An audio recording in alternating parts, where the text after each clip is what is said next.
Welcome to the Compact Podcast. Today we'll discuss the death of Alexei Navalny, Trump's ongoing legal troubles, Bukele's Kingdom of Dreams, and the use of genealogy services like 23andMe to solve crimes. I'm joined by Geoff Shullenberger and Nina Power, and I'm Matthew Schmitz. So this week, Alexei Navalny, the Russian activist, political candidate for mayor of Moscow, died in a Russian prison. I think there's been kind of widespread expressions of admiration for his heroism. He elected to return to Russia, which he didn't have to do, obviously putting his own life at risk. And now he's dead. It's a reasonable assumption to say that he was killed, even if he weren't somehow immediately poisoned. His death was premeditated, forced by Putin's regime. So it's a grim occurrence. And yet for all that agreement on the kind of how admirable Navalny is, there's been a lot of controversy sort of swirling around this. And I wonder, Geoff, if you can kind of get into that. Well, it's worth noting the days before that saw a series of videos by Tucker Carlson, former Fox News host, and now host of his own show on the X platform. First of all, went and interviewed Vladimir Putin, and then also did a number of videos kind of documenting life in Moscow as he discovered it. Within the American context, I have no idea to what extent people are talking about this or thinking about it in Russia, but certainly within the American context, it was notable that the days prior to Navalny's death, swirled heavily around the kind of controversial fact of Carlson's interview with Putin, and then his kind of, videos that were essentially arguing that, in so many words, the Russian government seemed to have its people's best interests at heart to a greater extent than the U.S. government, right? And his evidence for this was, prices and efficiency of a grocery store and a visit to one of Moscow's sort of incredible ornate subway stations. So these are the videos that were most heavily discussed and debated. So it was interesting that, Navalny's death occurred, at least that the news of it broke in the U.S. context with this in the background, because it showcased this fact that, around 2016, 2017, and, this will get us to the other kind of element of the controversy, which is the current legal status of Donald Trump, who, according to some accounts, is a kind of Navalny-type anti-regime figure who is also being persecuted, right? So, interestingly, back in 2016, 2017, you have this kind of bizarre liberal phantasmagoria around Vladimir Putin, being this kind of evil mastermind, puppet master, pulling the strings of American politics, putting Trump in power, this idea that Trump was a Russian asset, and so on, all these kind of bizarre narratives that, I think were a sort of paranoid conspiratorial narrative that emerged to try to kind of suture the trauma of Trump's victory and try to make some sort of sense of it in the way that these kind of conspiratorial accounts often do. So what's interesting now, sort of, roughly 8 years later, is that you do actually have a significant faction of the more or less Trump-aligned right who are dovish on Russia, who, often will have good things to say about Vladimir Putin. And so Carlson's visit seemed to kind of crystallize this climate of opinion on the right, where while Putin is, he may be, kind of a rough-hewn authoritarian leader, but, he has his people's best interests at heart. And, he's a nationalist who cares about making Russia great again. They make the trains run on time. They have clean subway stations. They don't let, bums and vagrants and drug addicts clutter them up. Their groceries are more affordable, et cetera. This is kind of the setup for the way the Navalny death was received and kind of set up the responses to it, which is that you had, of course, on the kind of centrist to left kind of mainstream media side, this kind of ha-ha moment where Navalny's death was like, aha, look, the right was just praising Putin and now he's just gone and murdered his chief political opponent. Almost, and you saw some people say, did he do this literally did Putin time this way just to troll Tucker, and his fans. And so you got this kind of weird idea. And so then, you had like, okay, well, see what you've been praising. This is a, monstrous authoritarian regime. You had an outpouring of sort of, mainstream liberal sentiments in praise of Navalny as this kind of great dissident hero, and almost, this kind of revival of this Cold War, idolization, of figures of sort of Soviet era dissidents, right? Who became kind of icons of the anti-communist liberal intelligentsia. So, then you have all that, and then you have the kind of right-wing response to that, which is to say, well, are we really, is the U.S. really any better? And of course, one thing that can be pointed to is the current legal predicament of Donald Trump, who, just had this judgment issued against him in New York, which was really quite remarkable, right? So it's not exactly being killed in prison, but, it can at least be framed as a kind of, pretty plausibly as a political persecution of again, a kind of regime opponent. It's very interesting in this broader kind of 8-year history of the way that Russia has been this mirror and this kind of spectral sort of screen onto which like America's own internal political dramas could be projected. And so, that doesn't necessarily say much about the internal politics around Navalny, who's a very kind of complex figure, but I'm more kind of trying to capture the way that this death kind of played into these ongoing American political dramas, which I think was quite revealing. Yeah, I mean, the other major topical political comparison would be Julian Assange, who is currently fighting his final appeal against extradition to the US. We have these terrible treaties between the UK and the US, which were brought in quite a long time ago now to fight the war on terror, quote unquote. Julian Assange is currently being held in Belmarsh prison, which is a extremely high security, extremely unpleasant prison where they hold people suspected of terror offences. Obviously, Assange has not been charged and he's fighting extradition. By all accounts, he doesn't seem very well. He's not in court. His wife has actually explicitly compared Assange's situation as a political prisoner to that of Navalny, and has talked about the fact that political prisoners, often die in prison. The other side of this that relates to America, if he is extradited, would be to, various people are talking about putting pressure on political candidates to promise a pardon for Assange, right? Because this is obviously an extremely long, ongoing persecution. To hold somebody without trial for this long goes against the principles of habeas corpus. It goes against the rule of law.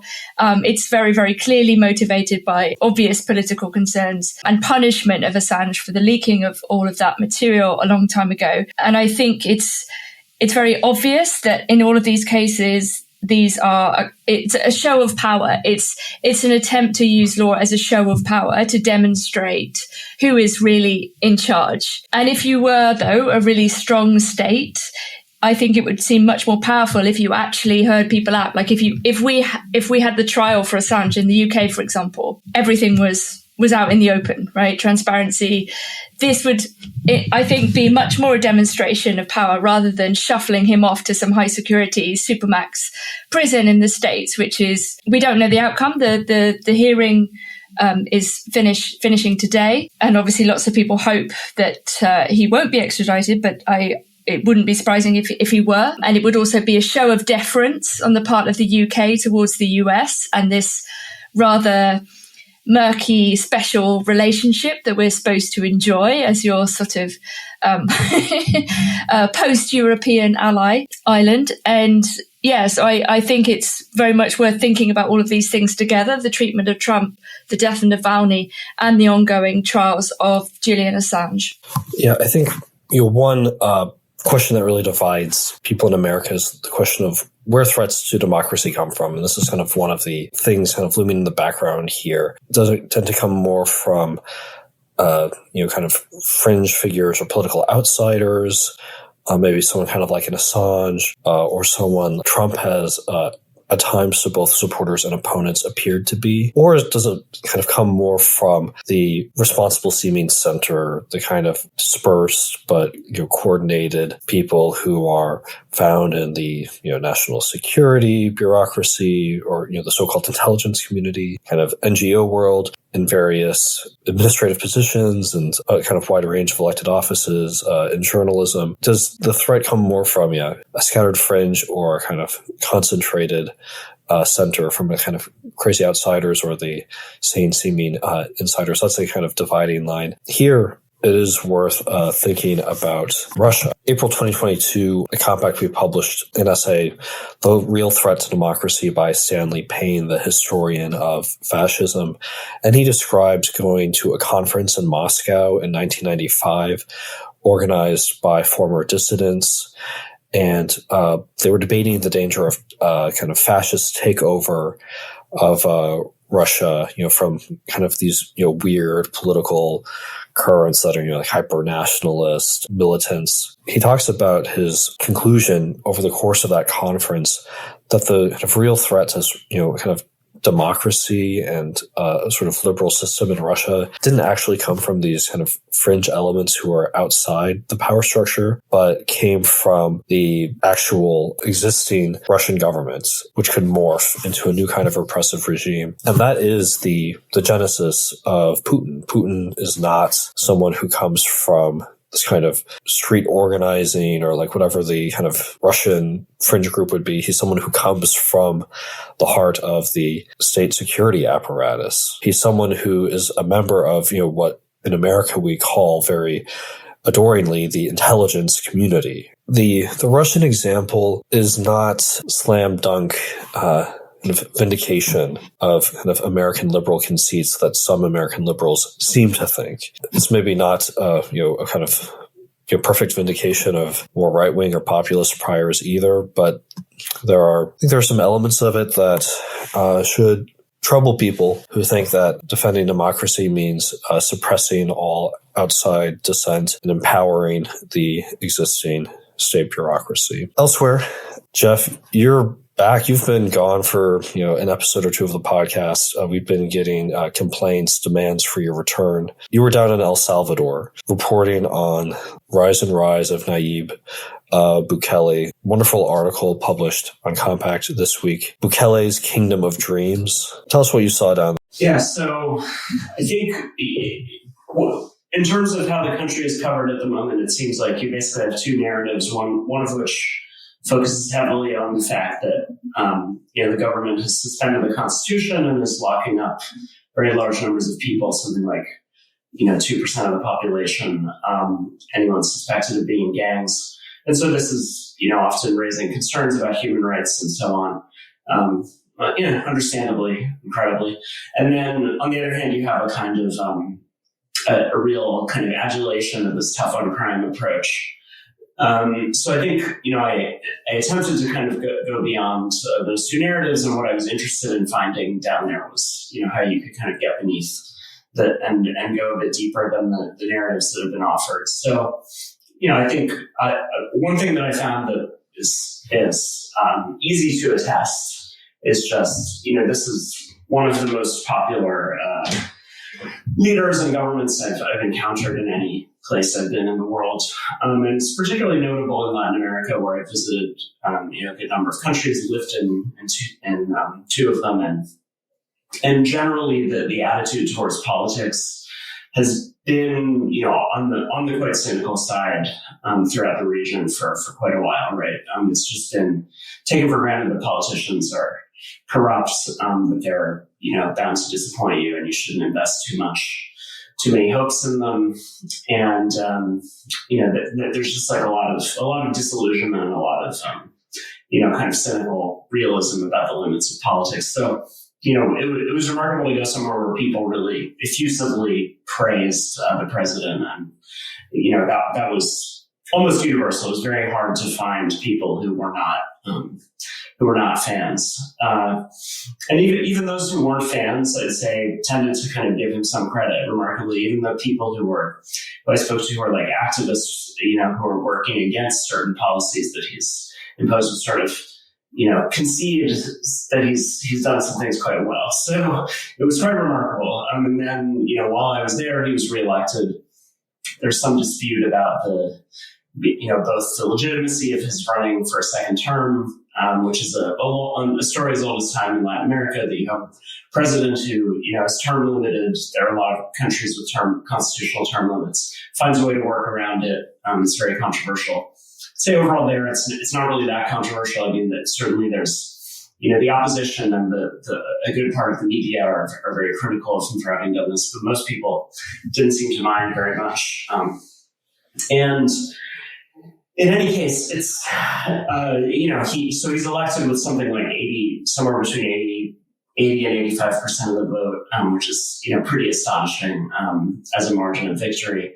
But, it seemed odd by the time I had been there a week, when that happened, it seemed obvious that something like that would happen just because, I had barely spoken to anybody who wasn't going to vote for him.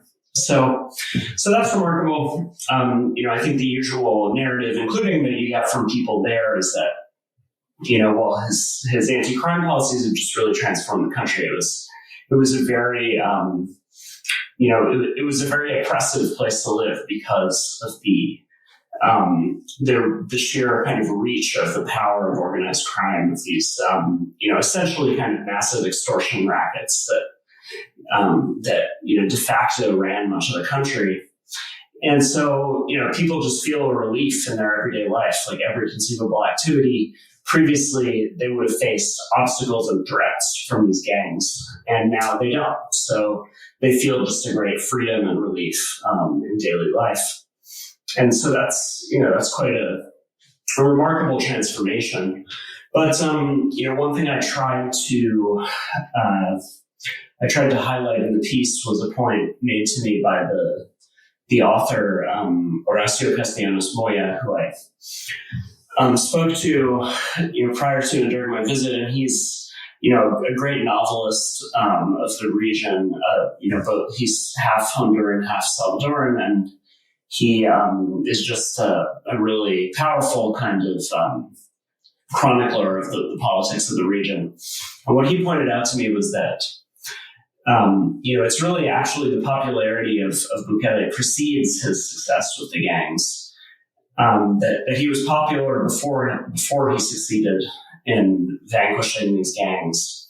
And in fact, it was that enabled him to essentially take over all the functions of the state that allowed him to kind of undertake what he calls this plan of territorial control, right? In other words, he couldn't have implemented most of these policies had he not already gained an immense popularity.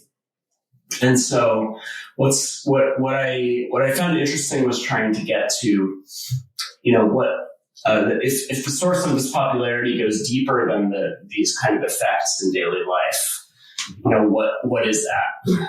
I think it's one of these things that's difficult to put your finger on, but we have to think about him as somebody who, in a kind of symbolic sense, comes in and manages to kind of implant a new paradigm. And interestingly, very early in his career, he gave a speech that was about the need to break with the paradigms of politics as they're understood. And, in some ways, this paradigm is quite vague. It's not necessarily particularly well defined.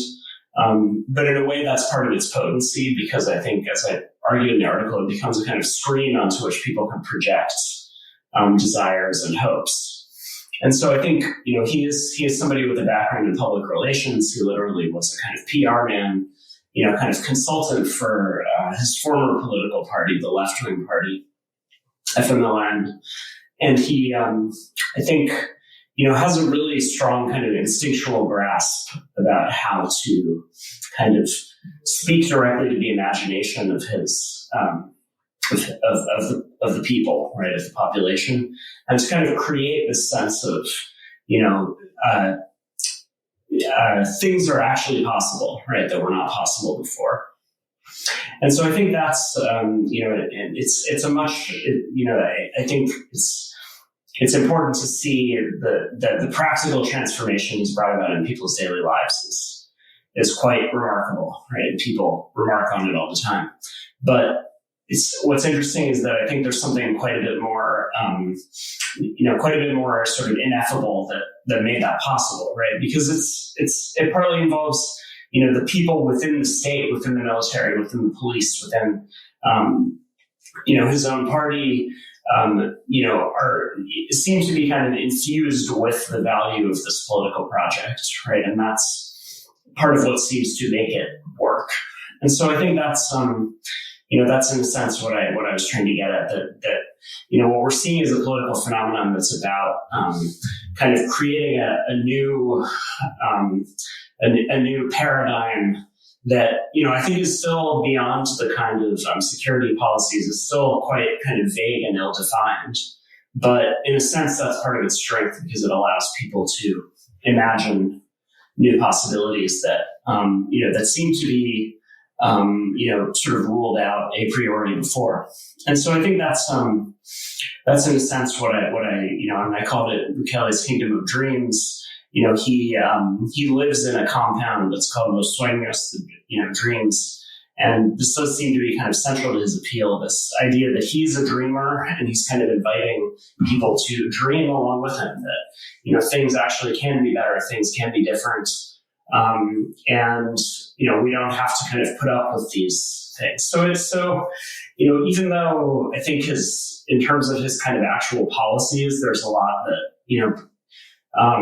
that might be criticized, that might be seen as inconsistent and vague and poorly thought out. What's interesting is to see a political phenomenon that seems to be so sui generis and so kind of paradigm rupturing. And I think the thing that is perhaps worth keeping an eye on that I kind of hint at is, clearly there is an element of this that is a kind of classic cult of personality, right? He has this very distinct personality. He's very millennial, right? He's very online. And so he's able to kind of speak to people directly that way, appeal to young people that way. So I think, one question is, he'll sort of say things like, we need to be the Singapore of Latin America, and, point to these kinds of models. I think one question is, is he able to actually marshal this kind of immense appeal that he's built up, and this kind of, these kind of burgeoning hopes for a better future into a sort of practical program of government that, builds on the security improvements rather than simply kind of, and I think one of the things you see him doing is basically, because these security improvements have been so transformational to people's lives, he can really be effective politically just by pointing to that, right? But in longer term, in a longer term sense, I think the question is what he can do to build on, this kind of new starting point that he's created, right? It really does feel in some ways like a kind of year zero situation, right? Where people really feel that they're getting a fresh start. The question is whether that, can actually go somewhere. And, of the kind of quibbles or discontents I encountered among people, most of whom were still quite supportive of him, most of them had to do with, the economic conditions haven't really profoundly changed, right? We're still, basically very reliant on remittances from immigrants in the U.S. And also, we're basically just reliant on tourism and export of primary commodities. And so to that extent, unless there's a kind of reset on that level and a kind of, a real effort to, rebuild the sort of productive capacities of the country on a new basis, you're still going to be stuck in the sort of commodity export trap that, countries in that region tend to be, where they're very vulnerable to boom and bust cycles. And that, that could have significant impact on his signature policies, right? Because you have to be able to fund the state in order to, have these prisons where you lock up large numbers of suspected gang members, in order to have, effective police and security forces. And so, I think there is a vulnerability on that front. And, the country is at this point trying to negotiate for an IMF loan, which is just an indication of that continued dependency and lack of ability to do what, he says in all his speeches he thinks the country needs to do, right, which is pursue its own path, become more autonomous, become less dependent. So, it's interesting to hear that because, historically in recent decades, there's been so much resignation compared to, say, the mid-century period when you had all these countries trying to do import substitution, right, trying to build up their own industries. There's kind of been a resignation to the, essentially being a commodity export-based economy. He does seem to be saying, no, we have to be less dependent, more autonomous, more able to kind of pursue our own path and not have to worry about what the IMF is telling us. At this point, that's still not, there doesn't seem to be a kind of practical pathway to that situation. So anyway, it's, one of the most interesting countries to kind of visit and observe in the world at the moment, just because it's such a unique political development, and the transformation has been so profound. So it'll be a place to keep an eye on in the years to come. Just encourage readers, go to compactmag.com. You'll find Geoff's article, Bukele's Kingdom of Dreams, really fascinating stuff about the identification in the popular mind between Bukele and Saint Oscar Romero. Two figures who could be seen as quite different. Bukele is associated with the right, Romero with the left. Both are immensely popular. You mentioned, Geoff, in that piece, Bukele has a past in marketing, and he's deliberately associated himself with Romero, understanding that that's a positive association worth cultivating. And I think that, some Romero fans in the U.S. would certainly object to that association, but I think some Bukele fans might be challenged by it as well. So just so much in the article, really a rich report. We often end with a kind of lighter story. The podcast, this definitely isn't that, but it's interesting, and it's a bit off the beaten path. The New York Times reported this week that a kind of cold case from 2005 had just been solved. In October 2005, a baby girl was found wrapped in a black plastic bag, placed in a trash can in a women's room in the Phoenix airport. This baby, there were no leads. No one kind of knew where this very young child had come from. She was named Baby Skylar and was interred in Phoenix at a service attended by a lot of people who didn't know her. And finally, the case was cracked. The mother of the child, a 51-year-old woman, was found in Washington State. And the means of cracking the case was the use of genealogy sites, like 23andMe, where you can kind of enter DNA and find people who are associated with you. This isn't a new method of solving a crime. It's been used for some years now, but it's becoming more common. And this is a very prominent success achieved through it. Obviously, it's good that we have solved this crime. The woman's been charged with first-degree murder. There needs to be a court proceeding, kind of find out the details, and we'll see what happens through the legal process. I think it's good that we're getting some closure on it. But I guess the question I have for Geoff and Nina, and it's something I'll kind of answer myself too. Is this a sign of, kind of welcome progress, that we can now solve certain crimes we couldn't before through the use of these genealogy sites? Or is there something vaguely unsettling about people kind of uploading their DNA to these commercial services to kind of learn about who they are and where they're from, and then that DNA being used by the government to more closely kind of monitor people and learn about them, even if for good reasons? I'm probably tend towards the Agambenian position on this. And Agamben is, a great Italian philosopher who spoke up during the pandemic and asked lots of important questions. But he's very long been a kind of critic of biopolitics and the kind of fusion, if you like, of biology with state power, to put it in a rather vulgar way. So, for example, he opposed biometric passports. If you've ever been arrested, I'm not saying anything, but the police will take your DNA. We know that the state basically has access to enormous amounts of genetic material in various different ways.